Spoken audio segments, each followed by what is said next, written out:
Baik, bismillahirrahmanirrahim. Assalamualaikum warahmatullahi wabarakatuh. Jumpa lagi dengan saya di Abil Maiwa Channel.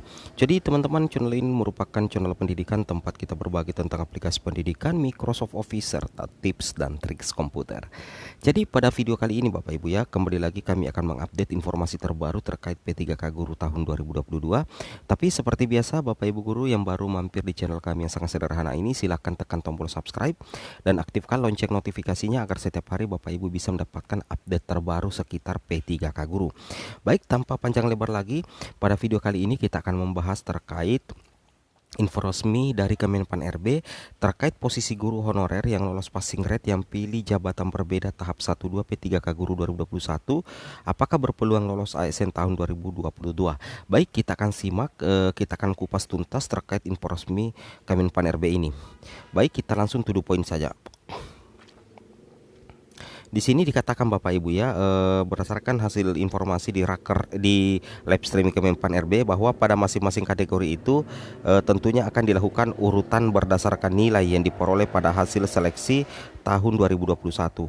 Ini sesuai dengan amanat di Permenpan RB nomor 28 tahun 2021, yang mana untuk masing-masing kategori di prioritas 1 ya Bapak Ibu ya, itu akan diberlakukan urutan berdasarkan nilai mulai dari kompetensi teknis, manajerial, sosiokultural, wawancara, dan pertimbangan usia. Dan untuk 3 kategori ini tentunya itu berdasarkan hasil seleksi P3K Guru tahun 2021, yaitu tahap 1 dan 2 Bapak Ibu ya, seperti itu. Nah, mengenai pemberlakuan urutan berdasarkan nilai ini sebenarnya terjadi pada terjadi pada kondisi tertentu, pada kategori tertentu. Misalkan THK 2 dengan THK2. Ini kan istilahnya sama-sama kategorinya Bapak Ibu ya. Nah, untuk menentukan yang akan mengisi satu formasi, jika formasinya lebih sedikit, nantinya itu akan diurut Bapak Ibu ya berdasarkan urutan nilai. Karena untuk dari segi kategori keduanya ini sama-sama THK2 atau sama-sama guru honorer negeri, seperti itu Bapak Ibu ya. Jadi penggunaan urutan berdasarkan nilai ini yang diperoleh pada hasil seleksi tahun 2021 sebenarnya Bapak Ibu ya, itu digunakan untuk kondisi-kondisi tertentu saja, seperti itu ya. Baik, kita langsung lanjut lagi ke informasi terbaru lagi. Nah, di sini ada pertanyaan dari subscriber, ini kena sekali dengan konten kami. Assalamualaikum, mohon infonya terkait P3K. Jika ada 3 guru yang berinduk di SMP yang sama, pada saat tes P3K, 2 orang guru mengambil jabatan guru kelas dan lulus passing grade dengan nilai 617 dan 653. Sedangkan 1 orang guru mapel dan lulus PG juga dengan nilai 466.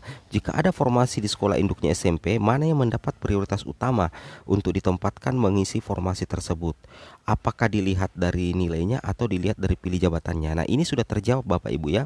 Jadi kalau misalkan di tahap keduanya 2 guru SMP yang melamar di SD itu berarti memilih jabatan yang berbeda di tahap kedua dan lolos passing grade tertinggi 617 dengan 653 di tahap kedua, maka nantinya yang diperhitungkan nilainya adalah yang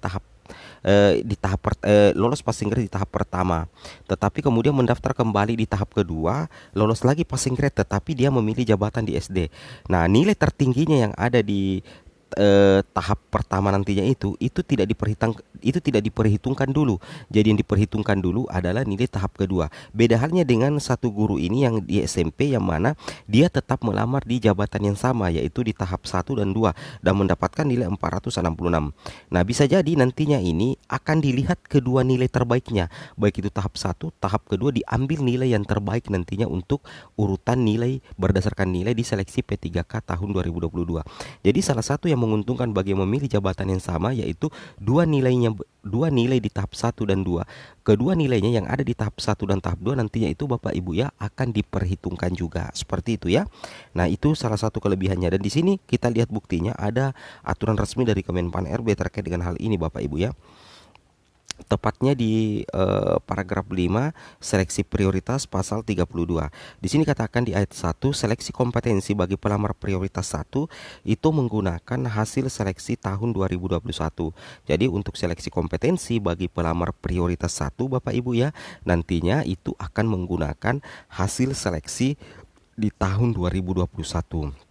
Kemudian di ayat kedua dikatakan bahwasanya seleksi kompetensi sebagaimana dimaksud pada ayat 1 itu terdiri atas seleksi kompetensi 1 dan seleksi kompetensi 2. Nah, ayat 3 dikatakan dalam hal pelamar sebagaimana dimaksud pada ayat pertama mengikuti seleksi kompetensi 1 dan seleksi kompetensi 2, hasil seleksi bukan mengikuti ketentuan sebagai berikut.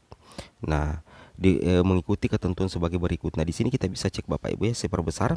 Di sini ayat A, apabila pelamar memilih jabatan yang sama pada seleksi kompetensi 1 dan seleksi kompetensi 2, maka dinyatakan lulus dengan menggunakan nilai akhir yang paling tinggi. Jadi, nilai akhir paling tinggi antara nilai kompetensi 1 dan nilai kompetensi kedua nantinya itu diambil salah satu yang paling bagus, diambil salah satu yang paling tinggi karena dia memilih jabatan yang sama. Itu yang menguntungkan. Sedangkan apabila pelamar memilih jabatan yang berbeda pada seleksi kompetensi 1 dan seleksi kompetensi 2, maka dinyatakan lulus dengan menggunakan nilai akhir pada seleksi kompetensi 2 terlebih dahulu. Jadi yang diperhitungkan nilainya adalah nilai tes tahap 2. Yang jadi masalah kalau tiba-tiba di tahap kedua itu nilainya rendah Bapak Ibu ya, sedangkan di tahap 1 tinggi.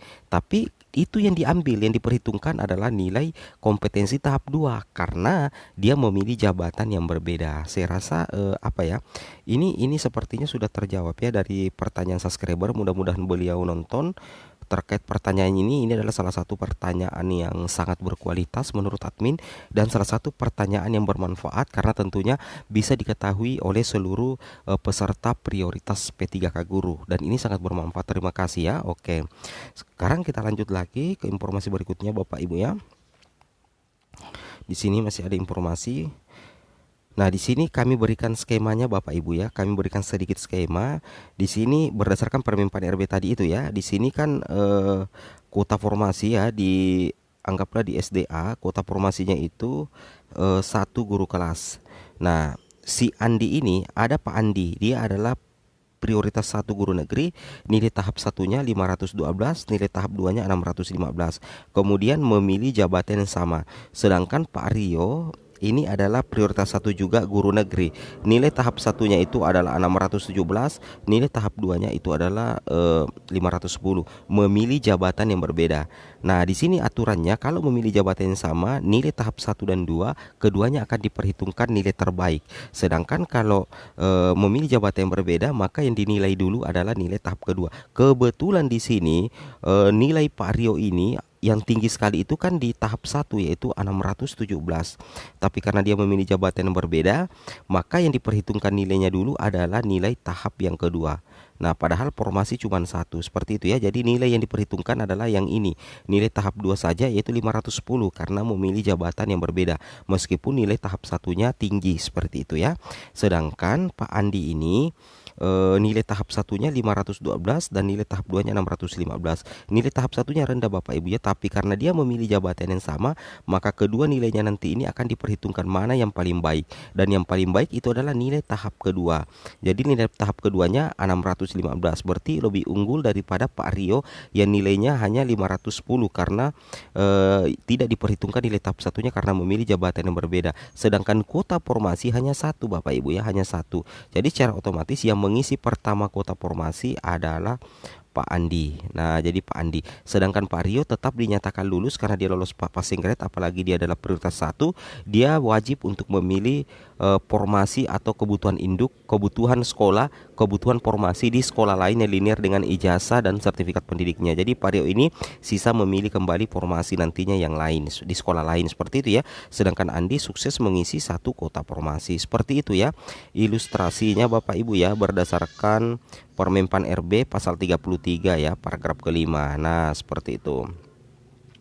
Jadi seperti itu Bapak Ibu ya. Oke. Nah, di sini Bapak Ibu bisa perhatikan ya. Ini adalah nilai kompetensi tahun lalu. Jadi nilai totalnya itu untuk teknis itu nantinya digabung antara nilai murni dengan afirmasi, kemudian dijumlahkan dengan manjarida, sosiokultural, wawancara. Nantinya akan menghasilkan total nilai. Inilah yang diperhitungkan untuk tahap 1 dan untuk tahap 2. Seperti itu. Oke, mungkin cukup sampai di sini informasi dari kami. Assalamualaikum warahmatullahi wabarakatuh.